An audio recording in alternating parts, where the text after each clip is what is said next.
Јас, ако се сеќавате, уште во времето кога бевме во опозиција, зборував за блокчейн технологии, за тргување со криптовалути, дигитални банки, дигитални менувачници овдека и така натаму. Тоа беше тема на разговорите и со господин Хауар Лутник, кој што беше овдека, а сега е избран за нов министер за економија, односно е во процес на избор како нов министер за економија на Соединетите Американски држави. И тогаш дојдовме до идеја дигитален македонски денар, дигитална банка и работиме на се тоа, не стоиме, работиме сериозно на се тоа, бидејќи денеска би рекол полулегално се тргува од тука.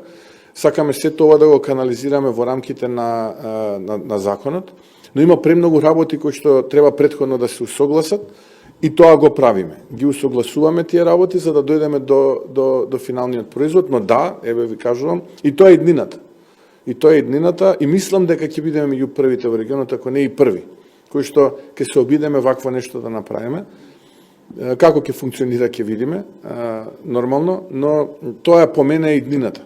Има сега различни мислења, некои велат дека ова балон кој што брзо ќе издише, па сите тие кои што сега вложуваат можеби утре и ќе се каат, некои други велат не, дополнително ќе почне да расте, па споменуваат некои суми од дури 7-цифрени вредности, сега се уште 600-цифрена, нели рековте вие 100-400-105 долари, некои зборуваат и до милионски вредности во следната декада дека ќе дојде тоа.